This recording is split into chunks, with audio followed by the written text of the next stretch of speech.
Welcome to Season 3 of Maintaining Mental Fitness, a free webinar series to support mental fitness for organizations and individuals in an endemic world. A big thank you to our sponsors, the Continuing Care Safety Association and Biz Safety Software. Hi everybody, I hope everyone's having a lovely Tuesday afternoon or early morning, depending on where you are. I want to welcome Michael Prowse to the conversation today. Michael and I have had the fortune of working with one another and supporting the city of Barrie over the last probably 3 or 4 years now. And I thought, in relation to having a conversation around, finding your why, both as an individual leader as well as an organization, there's a really awesome practical stories and individual that can share those insights who's kind of living that walk in Michael. So welcome and thanks for spending some time with us this morning. Thanks, Jesse. Thanks for having me. Maybe before we jump into like the core questions of what we want to navigate through today, I'd just be curious, what's your story? For me, I've always found it interesting as I've gotten to work with different municipalities over the last few years. There's such varying stories of how people ended up there, and particularly within leadership positions. So just curious, like what's your story and how you got there? Sure, and I think my story is perhaps not a unicorn unique, but it's a little different from the norm. I was working in the private sector.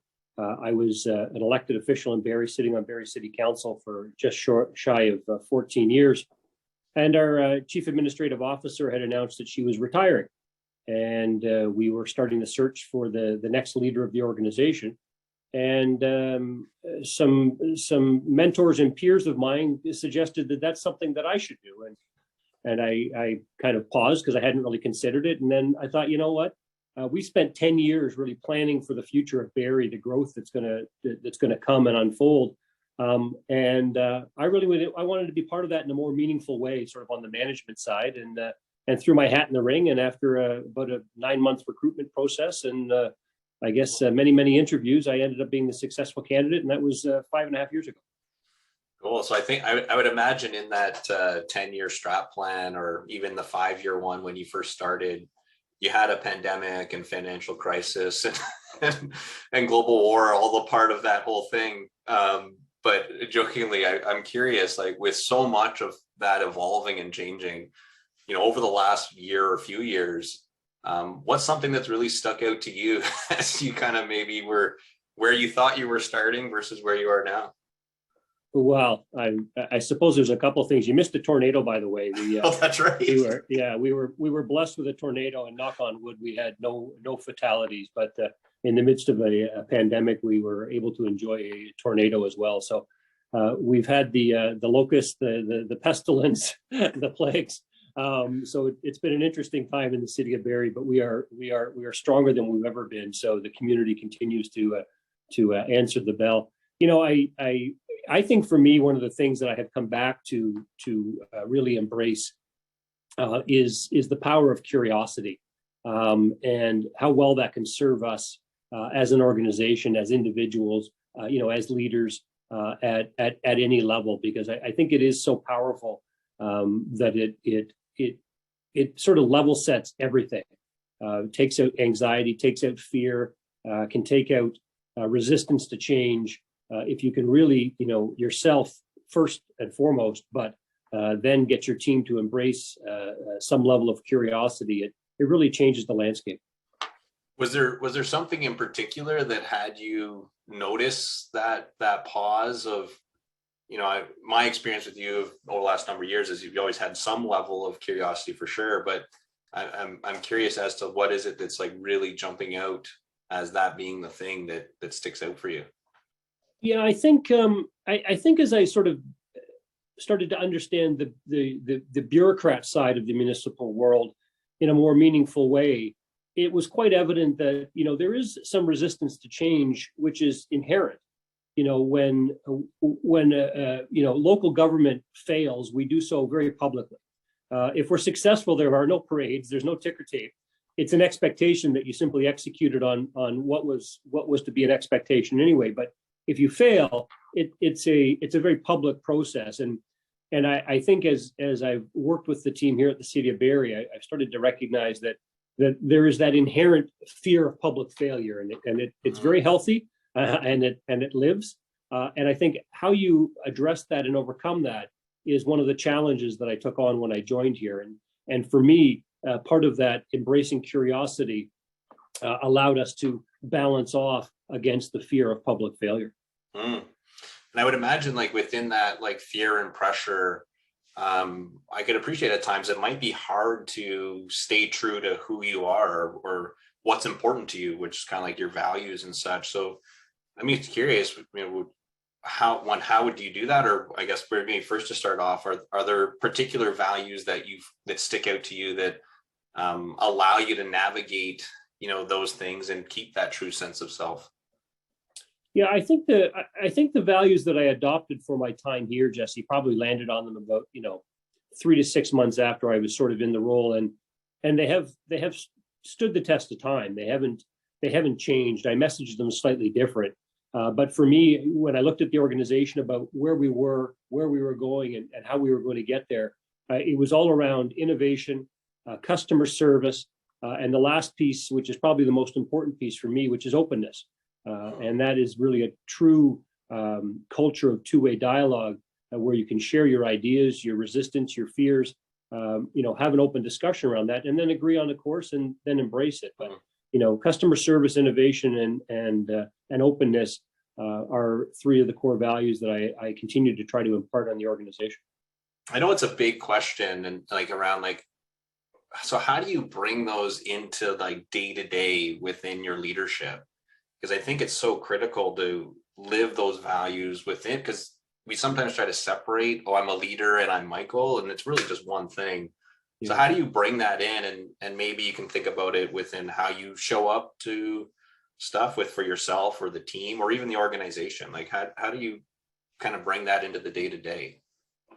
Well, I think you have to be, very true to yourself, right? And if you don't believe in your core values, you certainly can't espouse them.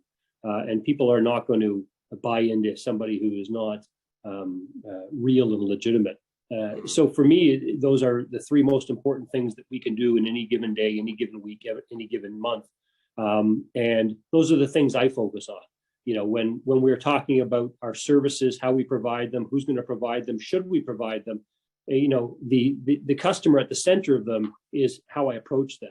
How does that impact our customer? How does that impact our residents? How can we enhance that relationship or that interaction? And then, do we make it better or worse by introducing innovation? And when I talk about innovation, a lot of people think I'm talking about digitization and apps and things like that.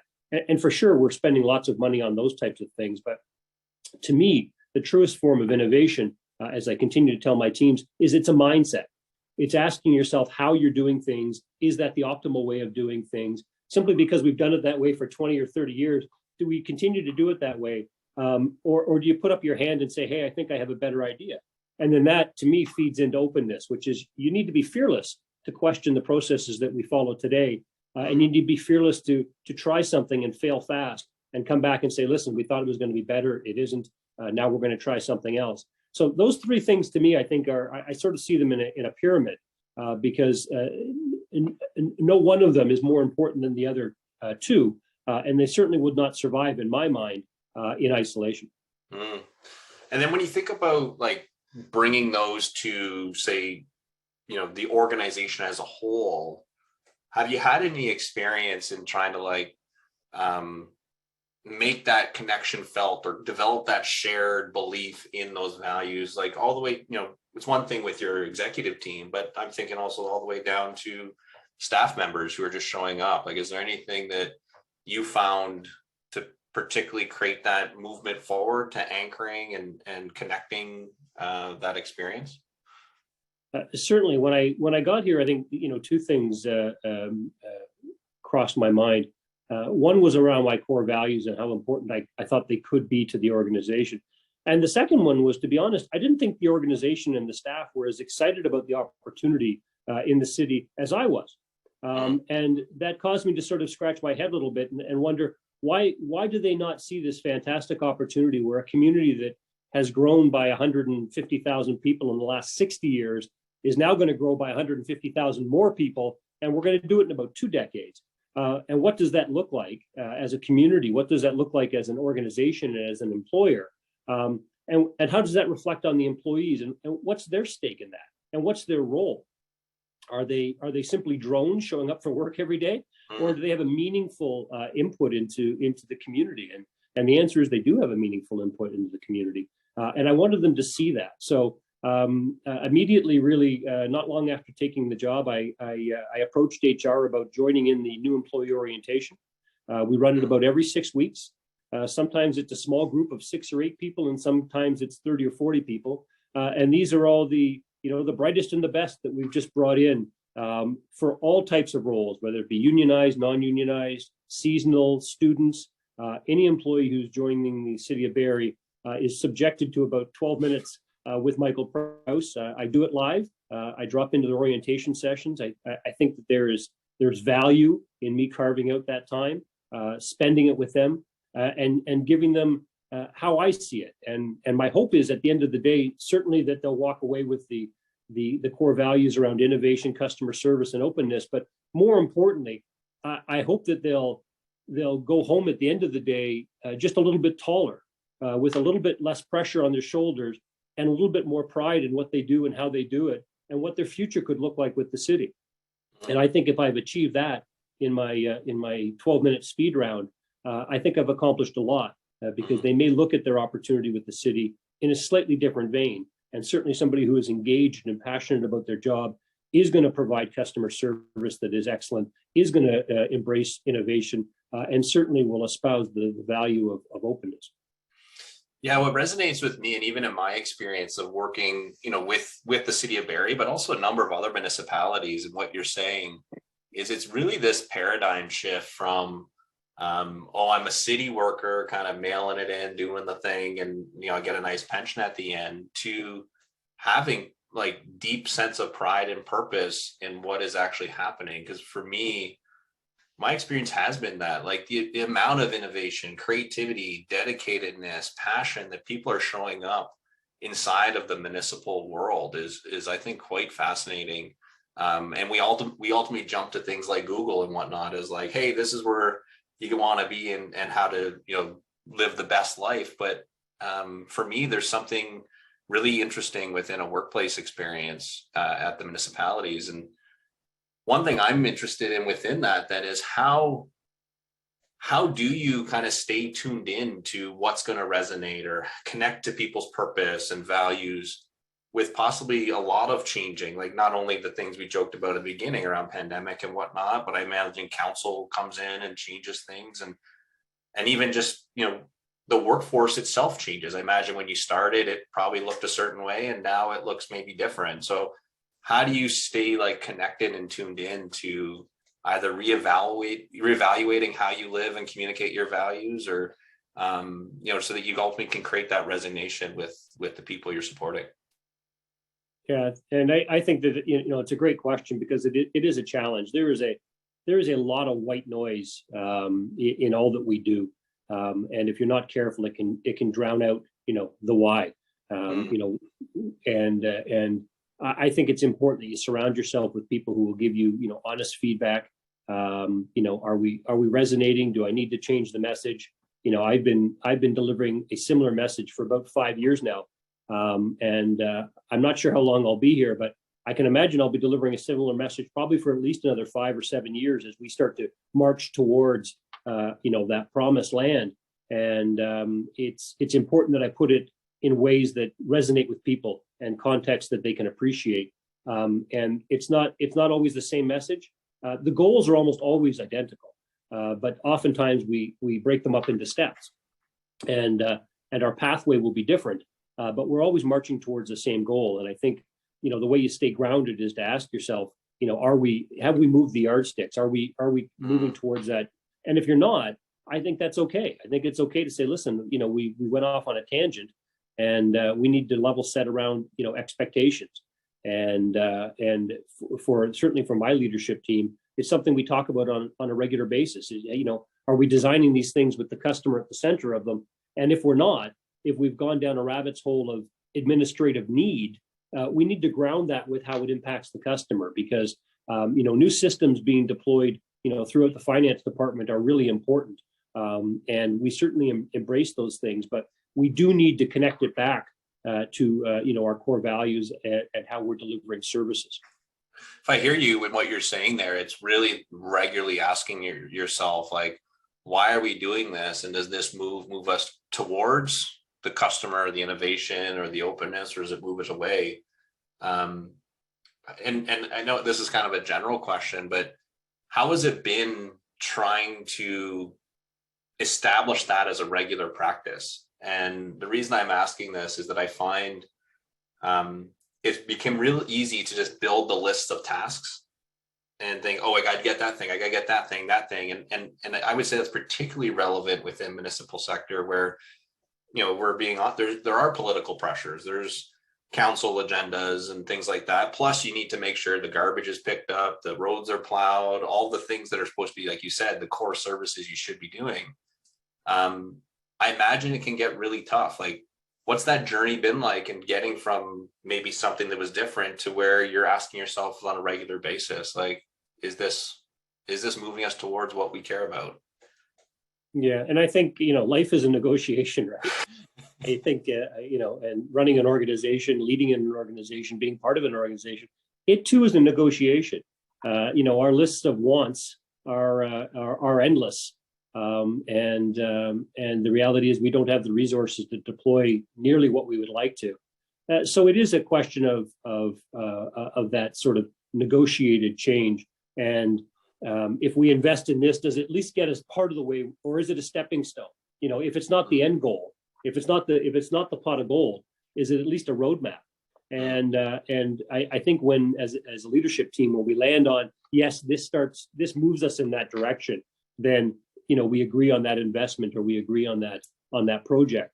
And I think we have a pretty good open conversation around the leadership table around what that path looks like. And we may not all agree on exactly what that roadway is going to look like, but I think we can generally agree on our destination. And I think that helps guide us in how we lead, how we make the investment, how we make those decisions. Maybe and we didn't really prep this one, so I'm going to kind of throw a curveball at you a little bit, and hopefully you're down and ready to block it, so it won't be too bad a one. But with values, and I love what you're saying around being consistent, being honest, and showing up authentically, and doing that regularity. There's an interesting piece to that, in that if we use values to stay closed, almost create a close off to diverse thought or inclusion of other ways and whatnot. And, in reacting to the question, which is, how do you hold that trueness to who you are and who you want to be, while not becoming closed off to diverse thought? 'Cause I think that's a really interesting tension to hold. They, at times can create blind spots in that, oh, I'm being true to this, but you're missing this gold over here. Like, is that something that you've come across or had experience with, or have some insight to share? Yeah, and I think that the diversity of thought is really what our, it is what our strength is. If I look at my executive team, I'm sure they would all agree that none of them think the same way I do, and I don't think the same way they do. And I think that that's totally okay. We don't need this homogenous approach to everything that we do. And if you do build a culture of openness, the reality is you can have that dialogue. You can even have passionate conversations about, the why or the why not.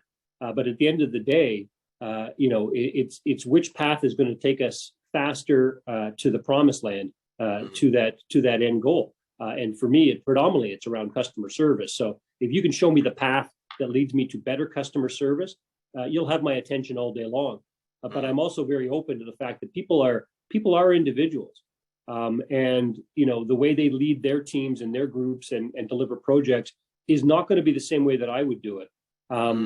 And I don't want them to do it my way.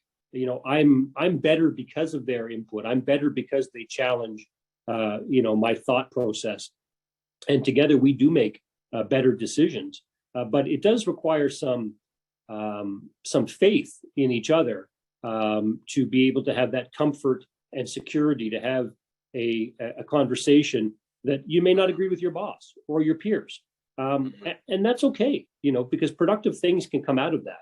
But I think it is one of the things that we miss as organizations, because oftentimes the leadership can be so powerful that it drowns out all of the positive, constructive feedback that can help shape what we do.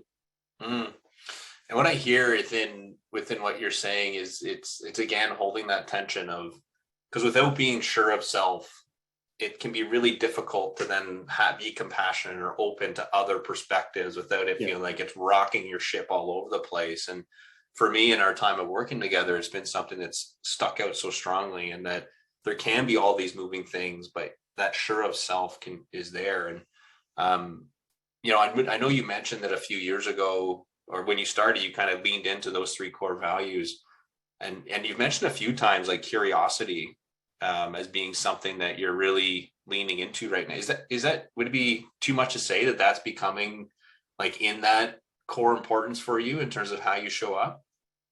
Yeah, I mean, if I was bold enough, I'd probably add it as a 4th, but I've been working on the 3 so hard that I'm not sure I can add a 4th. But I think when you think about openness, to me, curiosity is kind of a sister equivalency to that. And we've spent a lot of time as an organization and with our peer municipalities, talking about the impacts of change. And municipal government has, I don't think, ever had as much change as they've had in the last, let's say 10, 20 years. And it is a real challenge for employees to embrace that change, because it creates so much anxiety, and it can feel like it's what you do every day. Well, we're just dealing with change. Well, I mean, we're not just dealing with change. We have a whole list of things that we're going to do in addition to that. Dealing with change is kind of side of desk.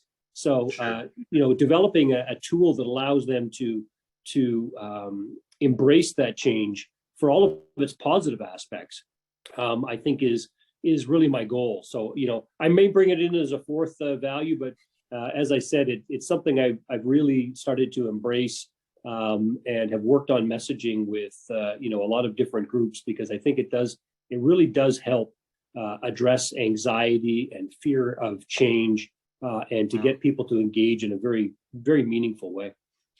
What would you say, like from a leader perspective, is one of the skills that is like at the core of being curious? Like, if you had to boil it down to, if I was just watching you for a couple of days, I'm like, oh, those are the actions Michael's doing to be curious. Is there anything that jumps out for you with that?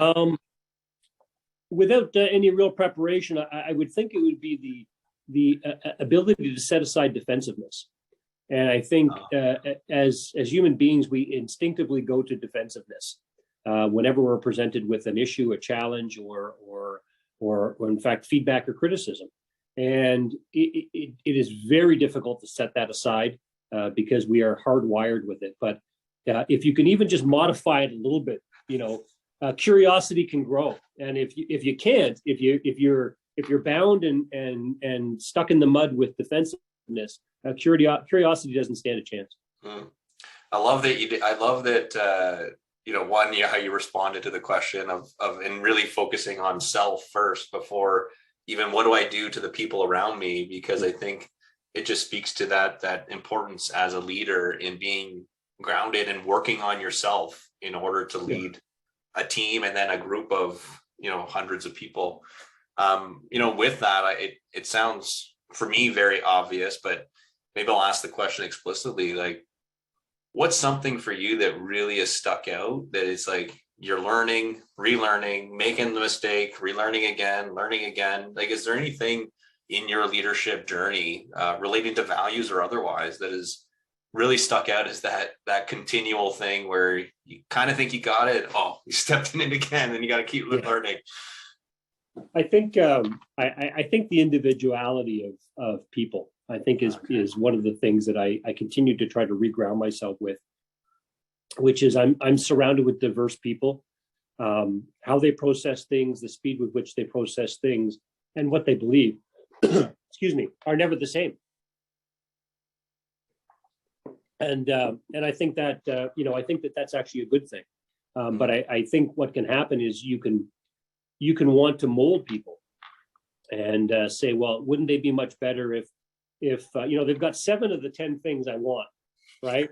I need them to get those other 3.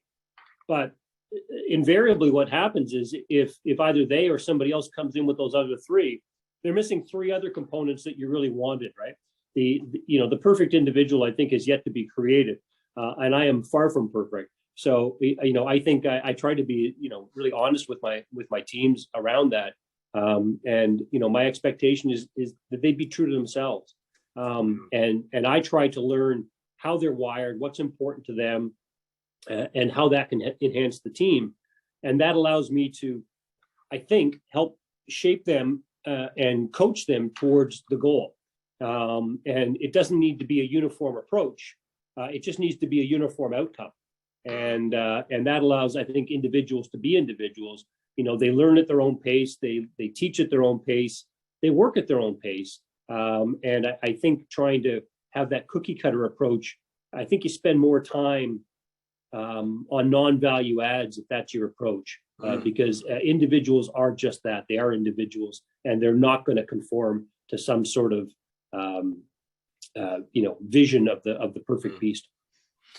Yeah, it really resonates with me. Even I know for myself, I've gone through that learning as you're trying to like mentor and coach different people. Like you said, oh, this is what it means to be a leader, until all of a sudden you recognize in that pursuit of diversity and inclusion and belonging that, oh, wait a second, their power is in something totally different. And you just need to get out of the way of that power.